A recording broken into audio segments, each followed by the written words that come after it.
Hey mate, did you hear about that rumour about beer karma? Beer karma? You drink one of these and a Victorian cops one. Oh, really?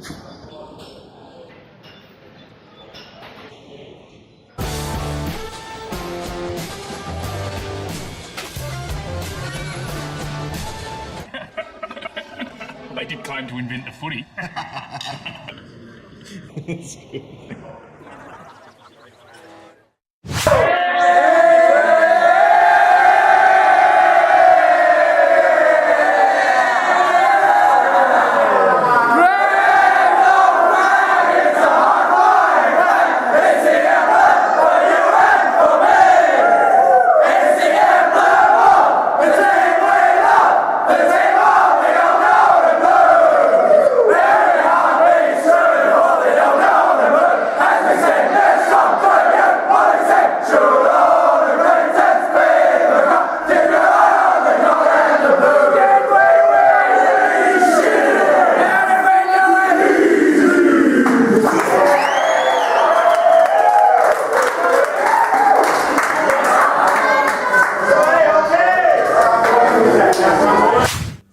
Welcome to Grassroots Online, footy fans. I'm your host, Tommy Javor, with co-host, the footy chick, Lisa Wright. That would be me, and that was a pretty fair introduction, don't you think, to the show there, Java? Yes, it's fun for you, I'm sure. Look, it was, I think, hopefully we would have just shown the Mitcham team song, and wasn't that belted out with some gusto, and Sure was. yep, Mitcham came to Payneham on the weekend, and they stole the points. More on that later, I guess, but well done to the young Mitcham team, and Coach Gary Cock probably taught Payneham a little lesson on waiting to play the game when it's actually played. The game isn't played until the whistle or siren, you know what I'm trying to say. Yes, I do know. Disappointing for us, but well done to Flaky Jake Petersdale, Osborne, Dane Roth, all those boys. A good bunch of lads who play Gaelic in the summer, and I wish them all the best for the year. Underestimate them at your own peril. However, enough on that. Let's move on. Let's start off with Div 1. You mean the Greyhound Racing SA Division 1? That is, in fact, what I meant, Tommy. Thank you for correcting me. Went out to Adelaide Airport Stadium on Friday night to what I thought was actually going to be a cracker of a match between Henley and Shock. Unfortunately, it turned out to be a bit of a shocker, with Henley absolutely thumping Sacred Heart 2018-138 to 2-7-19. Now, before the game, I actually managed to snag an interview with Gavin Colville, and here's what he had to say. Well, I've finally done it. I have finally, after all these years, managed to secure one of the most exclusive interviews in the Amateur League. He's eluded us for all this time, but I finally got him. Woodville West Torrens great, and now Henley coach Gavin Colville. Gav, thanks for joining us. No worries. Well, pretty good start to the year, wouldn't you think?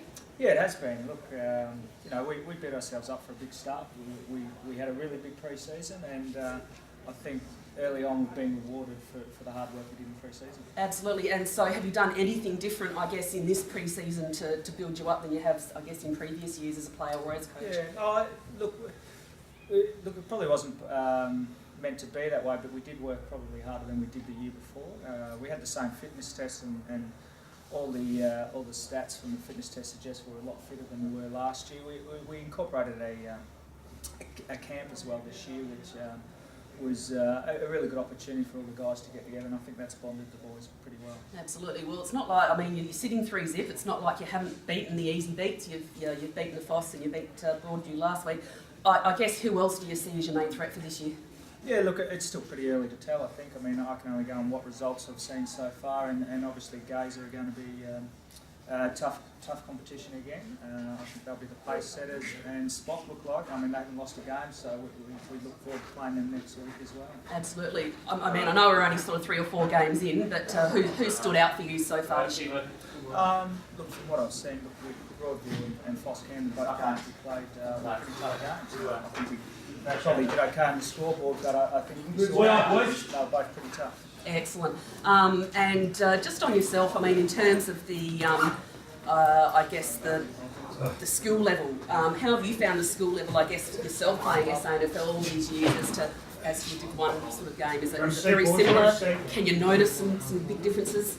Yeah, probably it's more about consistency. I think we find most of the guys in our team have pretty good skills. It's probably the difference is them being able to execute it time and time again is probably the difference between the two teams. Absolutely. Well, I guess there's no need to wish you luck because you're doing fantastic so far. The Bees have come in for half time, so we better leave it there. Thanks very much. Thanks. Oh, beautiful work there, Lisa. And yeah, we were out and about all over the place this week. Several locations. You were there Friday night. Of course, you had your football commitments on a Saturday. Yes, I do. I was out and about, had a look at the Glenunga Oval myself, and then got back to Payneham. We also, our footy trip this week, probably my favourite footy trip so far this year, not offence to the other clubs, but West Croydon Hawkeys, didn't they lay on the red carpet for us? Absolutely. Actually, yeah, it was probably one of the funnier nights I've had, and we'll have a look at that shortly.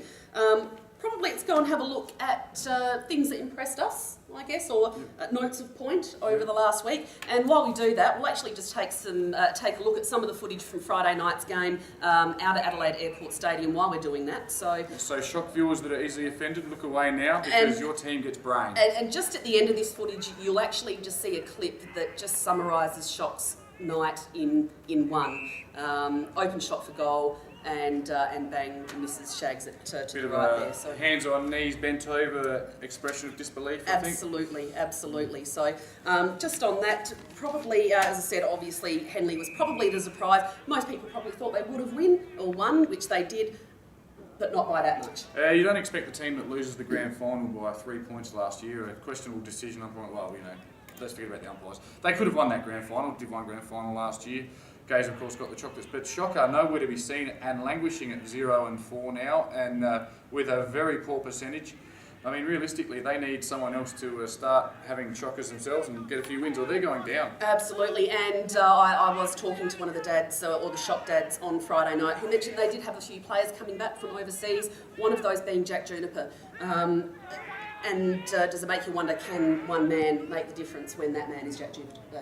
Oh, he's going to help, that's for sure. Yeah. The boy can kick 65 metres, he's got a great left foot, he's fantastic hands, and brings other players into the game as well. And look, they might be zip 4 at the moment, but when you look at it, Plimpton last year were zipping 4 and won a grand final. Sacked their coach after being 0-4, lost to Hope Valley by a point. Yes. My memory serves me correctly. They did indeed. And then when you look at Salisbury West, back in 2006, started the season on -6 points. Yep, still won the premiership. After our grand final and still won the premiership. After our grand final? It was ours back then. I'm still claiming it.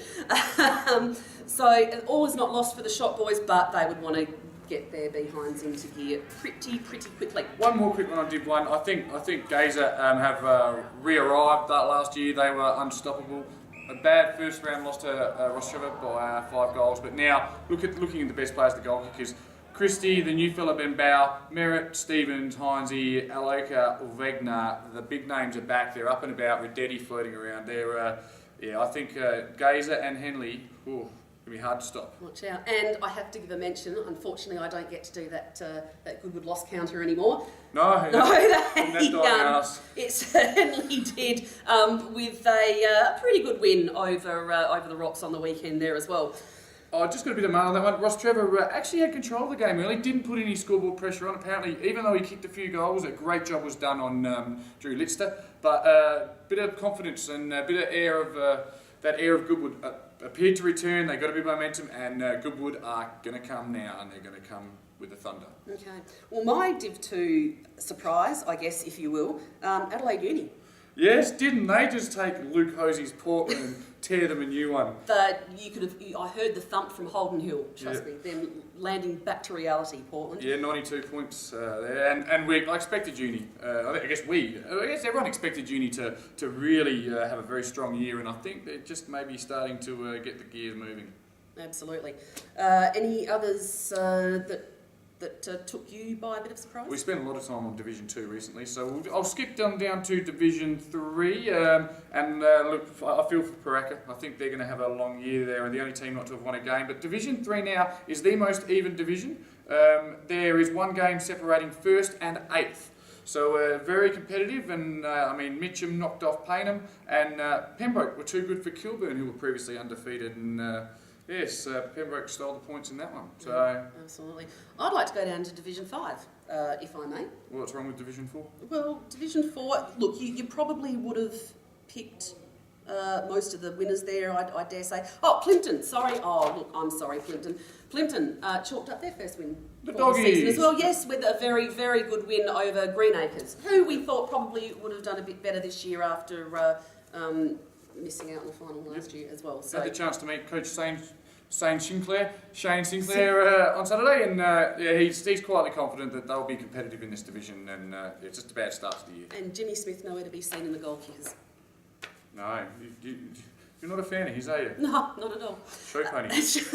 No. No room for show ponies No, in football, unless they're playing C grade.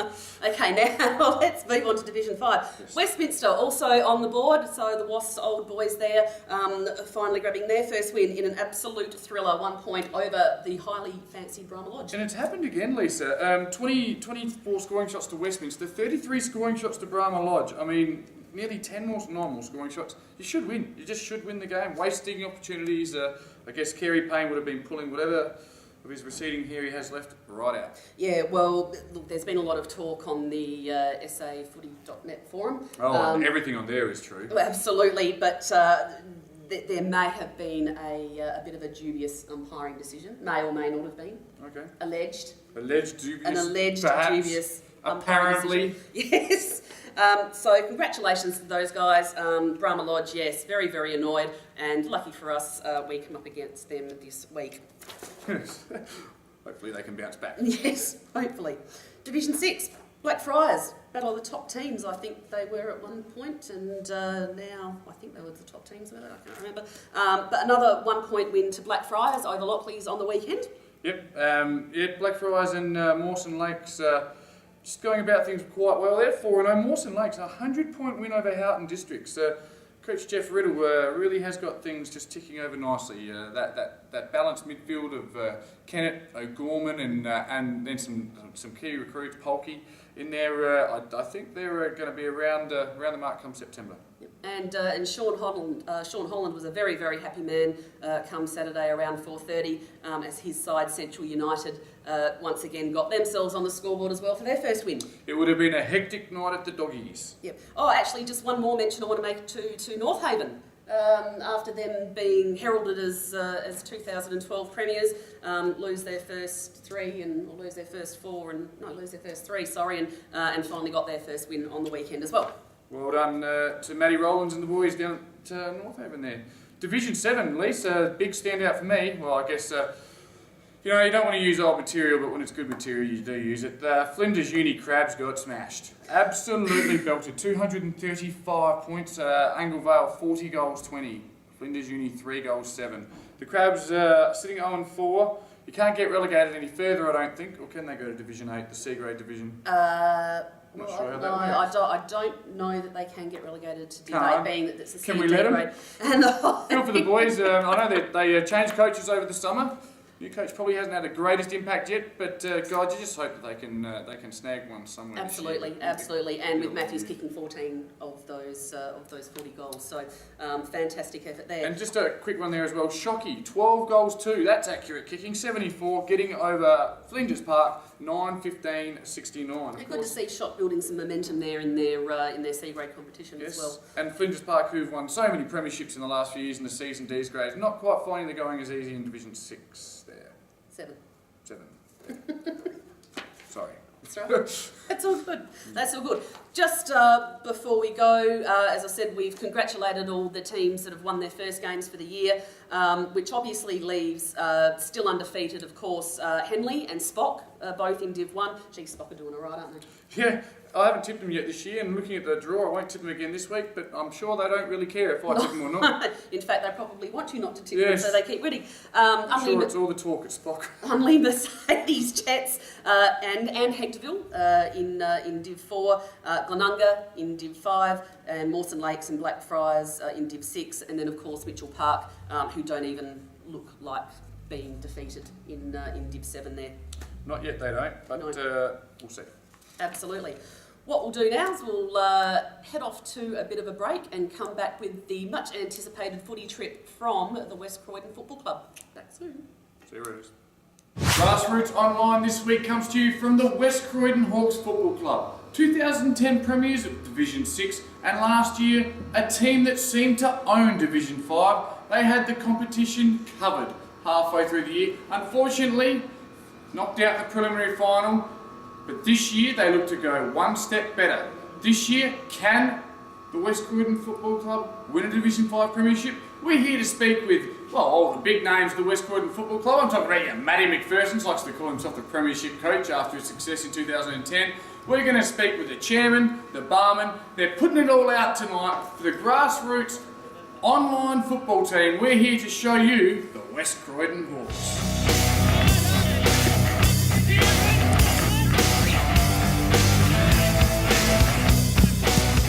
Rightio, well, I've perched myself behind the bar for this section of the footy trip tonight, and with me at the moment I've got the chairman of the West Croydon Football Club, Mr. Colin Clavell. Colin, thanks for having a chat. Hey, no problems. So tell us, what's happening off the field this year at the West Croydon Football Club? Well, actually, quite a bit. We've got new lighting through the Charles Sturt Council. Hopefully within about 8 weeks, the lighting should be complete. It's just beginning to lay the foundations, hopefully by Wednesday they'll start. And we've also got a lot of renovations going around the club. Just had brand new toilets put in, the girls and boys toilets, roller shutters going out so we can get rid of the security screens so people can see football from inside the club. Nice. New TVs up, and just got a new PA system put in so people can hear us clearly out in the oval when we've got events on. Now the lights, are they going to be sort of training level lights, or are you would you be able to actually play on the No, they're lights? actually enough to play night games. And something that you're looking at doing at a senior level Yes, in the we future? certainly are. Oh, fantastic. And everyone loves night football, so Yeah. that should draw a nice crowd. Just on that as well, I guess probably the juniors would play there as well. Tell me what your junior structure's like at the moment. Okay, at the moment, unfortunately, under 14s we had to let go last week. We couldn't get the numbers up. But as far as 8s, 10s and 12s go, fantastic group of kids. They're struggling to play their football like most clubs, but every game they come off with smiles. They're just a great bunch of kids. They support the seniors every Saturday. You'll find probably at least 10 of them running around, running water, doing what they can to help the seniors out. And in return, which is pretty good for our club, our seniors come out and help them on a Sunday when they can. Fantastic. And of course you can't run a football club without sponsors. Who's helping the club out money-wise this year? Okay, yeah, well, we've got Joint Plastics, Tough Tapes, All Phase Electrical, Black Knight Erotica, Aspinch Removals, Barbados and Sons, Porcelain's Plumbing, Glanville Hotel and Lakes Resort is a newcomer. Because every good club should have a store of erotica as their sponsor. Gotta love that. Yeah, I know, exactly right. And he's actually one of our junior sponsors, can you believe?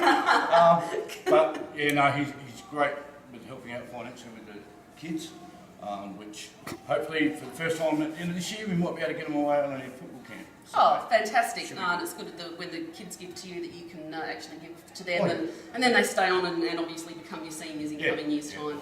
No juniors, no football club, basically, that's how it works nowadays. Lovely.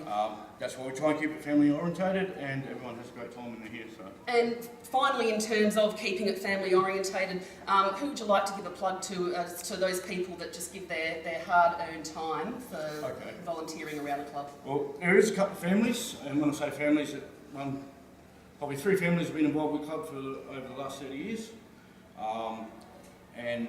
These families, they're here week in, week out, pretty well every day of the week when they need to be. And that would be the Stansbury family, the Horseman family, and personally my wife, she's here pretty well 7 days a week.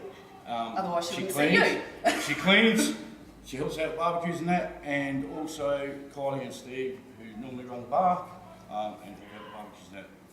Great bunch of people, and they're forever giving their time to the club, so it's great. Oh, well, it sounds like there are a heap of good things happening around the West Croydon Football Club at the moment, and of course we wish you all the best for the coming year. Thank you very much. No worries, thanks Colin. Okay, thanks. No, you're not watching Channel 2, you're watching Grassroots Online. This is not the Tour de France. This is not Matty Primus. If it was, I would have sacked him already. This is a man that plays for the West Croydon Football Club. What's your name, sir? Axe. Are you injured? Might as well be, yeah. How long have you been involved with the West Croydon Footy Club for, mate? Around 6 years now. 6 years. Describe the club. Tell us, what are your feelings about the club? Oh, it's a family orientated club. Very user friendly, really. We all seem to get along pretty well. What grade do you play, mate? B grade. B grade. Yeah. Oh, a lot of good things happening in the B grade, I hear. How did you go on the weekend? Here we got rolled. And someone's been lying to you, obviously. This week's the big game, though. Obviously, after you finish your B grade, you know what you've got to do. You'll be out to watch Glenunga and West Croydon in the big one at Webb Oval, won't you? Yes, I'll be there. Hot tip. What's the hot tip? I'll say the Hawks by 5 goals.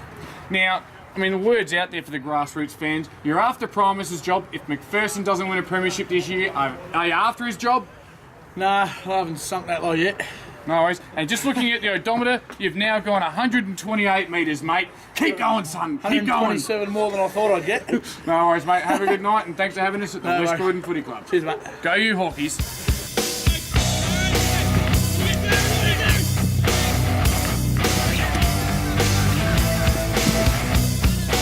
I'm here with the head coach of the West Croydon Hawks, Matty McPherson. Thanks for having us, Matt. Thanks for coming down. Now, Matt, for those that don't know you like I know you, and I've had the chance to recently interview you, you're a stalwart of the Amateur Football League. You've got a lot of family and you've played at Rosewater. You're a former Woody South boy, but really, your heart bleeds true for the Hawks, doesn't it? The West Croydon Footy Club. Yeah, definitely. I mean, West Croydon's my home, so yeah. Nice. Now, the highlight of your career, was it the 2010 Premiership? Definitely. I mean, I've been lucky enough to play in a few premierships, but coaching, it's just another level again. Yeah, so. Now, you talked about playing in the premierships. I guess it would be remiss of me not to mention the premiership that I remember that you played in. And was it the 98 premiership against the Burnside Kensington Football Club? Yeah, correct, yeah. Damn near killed the club, apparently. Burnside now have folded. Of course, I'm a former Burnside boy and too good on that day, so well done there. But it's an exciting time for the club. Now, last year I actually came out and I was stupid enough to say West Croydon will win the premiership halfway through the year. You were 10-2. Didn't quite get the job done because Division 5 is a tough comp, isn't it? Definitely, it's improved over the last, probably 5-6 years. You look at a lot of the sides being stuck in the division and find it really tough to get out. But what I think is the professionalism that the clubs, Div 5 clubs have now. A lot of the better players that would have been playing higher grades are more willing to come back and play Div 5 footy. Certainly. Nice. Who do you see as the big threats in Division 5 this year? Obviously having a good look at Adelaide Lutheran on the weekend, they were fairly handy. Be in the mix for sure. Big Meagle didn't play, so that would have been even scarier. But Hay Valley gave us a fair touch up. We weren't in the game after the first 10 minutes, and I think we could face Glenunga this week, and they're proving to be a bit of a powerhouse coming up from Div 6. So. Delightful segue there, and a great chance for us to promote to all you people watching at home. Get out, it's at Webb Oval. It's not here, I mean really, we'd love to see you here, but at Webb Oval this week, you take on the top team, and it's a chance for you to take a step to announce yourself. You must be excited about the opportunity to have a crack at the team that's sitting top and are all the rage in Div 5 this year. Yeah, that's for sure. I mean, you don't find out where you are playing the bottom teams. We've played probably a couple of the lesser likes so far and got a win both times, but we failed against a couple of the better sides. So this week is probably the ultimate test so far. Glenunga at Glenunga. No, now Glenunga have got a lot of stars, but you yourself have a lot of stars. I know in the forward line you've got a lot of key players, the likes of Birch. I think now Nath Bryant, is he still injured at the moment? Nath Bryant's first night training back tonight. So is Nath out there somewhere, is he? Yeah, Big Lurch is out there. I'm surprised he hasn't belted me yet. Former built, protege of myself, young Nathan. He'll probably belt someone by the end of the night, but hopefully it's not me. But is he still sporting the little rat's tail? Nah, he's cleaned his act up now. I think his girlfriend's got hold of him, and he's a little bit metro now. So. He's a bit of Nathan the metrosexual Bryant. Mark that one down in your calendars. He found that out today. Look, it's going to be an exciting year for you guys. I want to ask you about, it's not just about the football side in your club, it's something you've talked to me about. There's a lot of people behind the scenes. Is there anyone you want to talk about behind the scenes that's a crucial part of your club and making your club be a success? Yeah, I mean, we've really, prided ourselves on being a family club and getting families involved, not just in junior football, but right through. We are really one club, and that's, there's a lot of clubs out there where you have seniors and the juniors are at loggerheads, Segregating. It is, but here, everyone gets involved. I've said it a million times. We've got so many helpers that I don't know if they realise what they do for the club. They just get on and do it. And without these people, clubs don't survive. We're lucky to have a huge band of people that pitch in, week out. Absolutely. Look, it's an exciting time. Get on down to Webb Oval at Glenunga this week to support the West Croydon Hawks, a great local community team, and when they're playing at home, I tell you, this place, it's a beautiful surface, it's a great atmosphere, a great place to watch football. Come on down to West Croydon and join in the fun. Division 5 football, it's grassroots footy at its finest.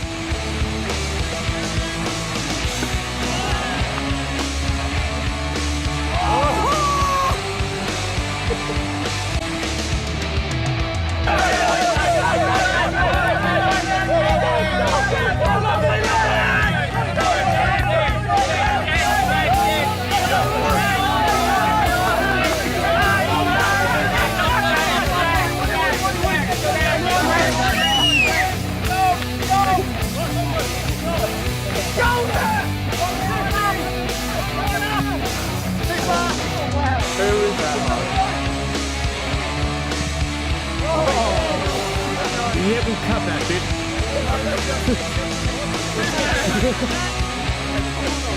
Becoming hard on me. Oh boy, stay down, stay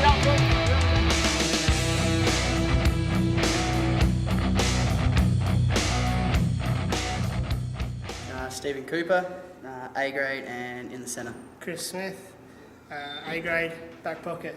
Wayne Smith, A grade, back pocket. Well, myself, grew up here playing juniors, so went away for a while, but thought I'd come back and finish off with them. I just play with all my mates, pretty much. The lovely ladies on Hanson Road. That would be Luke Francis. Actually, he's going to be devastated he wasn't actually here tonight because he wouldn't be out on camera. Just loves himself, gels his hair before games and everything like that, and calls himself the superstar as well. That's what he's known as. It'd be Nick Simons. He's got a massive nose.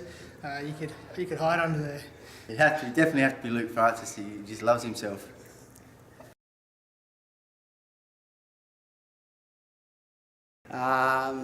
Pretty sure it's a bit kinky with his girlfriend, putting it somewhere he shouldn't have, and yeah, that's what I've heard anyway. I heard around the club he was shaving his balls. I think it was a genuine football injury. And describe it. I think he went to spoil somebody, and I think he accidentally punched him in the head instead of the ball. Well, the West Croydon Footy Club, it's a club of characters. One of the characters we've met tonight is the Medax Matty Mellor. He thinks he's done enough to make A-grade selection this week, but I reckon he needs to give us 5 or 6 curls of Red Death to show Premiership coach Matt McPherson he's ready for the A-grade. Can you give us 5 or 6? I reckon I'm... Oh, you need a licence for that, baby. Put that gun away. How many more? Oi, give us 3 more. If Coach Matty Mack doesn't recognise... Is he watching? He's watching. Hey, opportunities here. Glenunga, look out. The Medax and West Croydon this Saturday. They're coming for you. That's about it.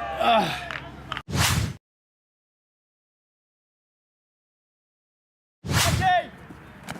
Oh! Oh, yeah. That is a dreadful ball. Oh, yes. Oh. Here it is. Glory. Oh! That's somebody's Woody. Everyone knows it's Woody. Oh!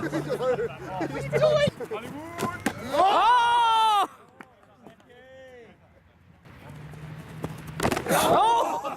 Press it back. Go.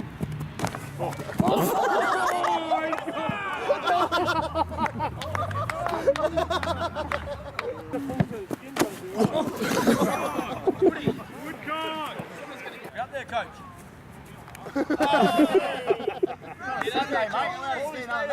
Oh, no. Oh! That's enough. Come on, mate. Stand around. Oh! Oh, it's flat. Oh! Oh, yes. Oh! Pace. Beautiful. wonderful, and what a fantastic display of marks by the West Croydon boys. But look, I think the one that caught everyone's eyes tonight, as I predicted, is our friend Luke Woodcock here, because at Hope Valley we've been on the wrong end of his aerials on a fair few occasions. So, congratulations!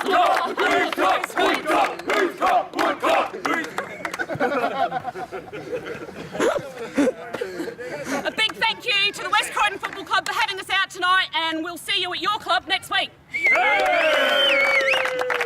Welcome back, Rooters, and wow, what a sensational show, and how about that meat axe, Lisa? Isn't he? The original and the best. He's been around forever, and he's a funny guy. Often duplicated, never substituted. That's I don't know how the saying goes, but the meat axe, a real character. Had a lot of fun with him and all the people at the West Croydon Footy Club. Thanks again to Matty McPherson and the boys, and hopefully every club can lay out the welcome mat just like they did, and we give your club the time on this show. They did. No, they showed absolutely fantastic hospitality, didn't they? Yes, they did indulge us in a couple of the sponsors' product as well, which is fantastic, and why wouldn't you? We had a lot of fun to have at your club. And I'm not sure if I made the final cut, my big hanger that I took. No. Didn't make it? No. You got shown as a ladder a fair bit, though. Did I? I bet I did. That was, I don't know whose idea that was, or why I don't get paid enough for that, but anyway. All right, Lisa, what do you got there? What have I got? Well, I've actually got some milestones. As I do. However, all of these milestones, funnily enough, are either from Brahma Lodge or from Hope Valley. Oh, Hope Valley again. Sorry. I don't know, we're the only ones that seem to have milestones for some reason. Look, but I'll talk about that in a minute. Now, Brahma Lodge play Hope Valley at Brahma Lodge this week. Now, 3 of the players that are playing in that side have a total of 600 games combined. So this week we congratulate Brian Rudgley from Brahma Lodge. The cobber there, or the bride dog, as everyone calls him, 250 games for him, fantastic. And Shane, my teddy bear Brown, plays his 150th game for the Lodge. And Jordan Pepper, the ranger, he also plays his 200th game this week as well. So he shaved his head though, hasn't he? He shaved his head, so you can't call him ranger now. I guess you, being a trainer in the change rooms with him, would know that the curtain and the drapes match. But yes, he's a ranger apparently. Okay. Well, we did call him Pasty until his wife gave him a spray tan on a Friday night, and then I was doing his calves on the Saturday morning, and my hands were all brown. But anyway, congratulations! Oh God, well done, Pep, and to Bear, and to Bri there for your games this week. Dylan Hoffman played his 200th game for Hope Valley last week. And Coach Charlie coached his 100th game, and he had a great win there as well. So congratulations to those guys. Now, surely Brahma Lodge and Hope Valley are not the only clubs that have milestones. So, guys, if you want to give your players a plug for showing some loyalty to your club, please send us your milestones, your hatches, your matches, your dispatches, and send them to grassroots@saafl.asn.au, and hopefully that's coming up at the bottom of the screen there at the moment. We'd also love to show you game footage as well, so if you do happen to grab anything, and it might be someone celebrating a milestone, send it through to us on the email, and we will definitely make sure it gets on air for you. All right, let's just quickly, a couple of things this week. I talked earlier on, I wasn't going to tip Spock. That's because they're taking on Henley this Saturday at Henley Memorial Oval. Sorry, my eyes are going on me in my old age. Yes, so that will be a huge game. Obviously, one team will walk away undefeated, and if Spock can win that and go 5-0, I'll come out and publicly apologise for underestimating Trevor Hill and the boys. But yeah, they've got a lot of good big forwards, and it'll be interesting. I reckon it'll be a bit of a shootout. At least I'm expecting something like about a 20 goals to 18 result. Or even in the wet, that it will be on Saturday. Yes. I'll hold you to that. Yeah. I'm going to replay it back next week if you don't get it. It'll be good for the fans as well. We'll roll the dice, both coaches, Gavin Colville and Trevor Hill, both attacking coaches. Hopefully that'll be the case. The ultimate football cliche. It's good for football. It is good for football. Speaking of things that are good for football, guess where I'm going? Which football game I'm going to this weekend? Well, seeing as you've got a bye... no, we don't have a bye. It's changed. There's no buys in C4 anymore. Oh. Yes, it's explosive. And have you seen the goalkeeping list? We've just crept up to 13 for those that are keeping track at home. I'm going to consume as much West End as a man possibly can in the corporate box at the Crows game. Watch the Crows and Geelong on the weekend. Really thinking about the West End, Lisa. I love it. I really do love it. Oh dear. I reckon that's just about all we've got for tonight, unless you have anything else to add. Did you know that they don't have flies in New Zealand? He's amazing, isn't he? Crazy. And on that very, very weird note, we will leave you for yet another week, and as we outro, we go to the winning club Henley's club song. Good night all, and see you next week.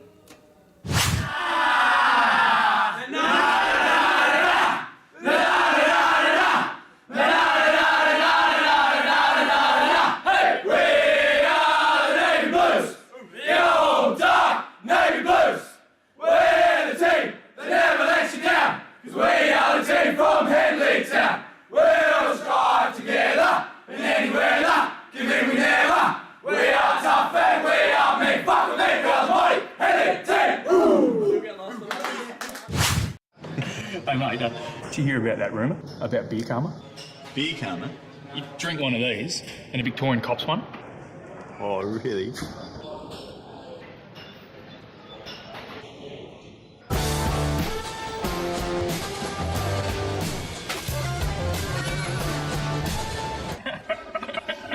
They did claim to invent the footy. That's good.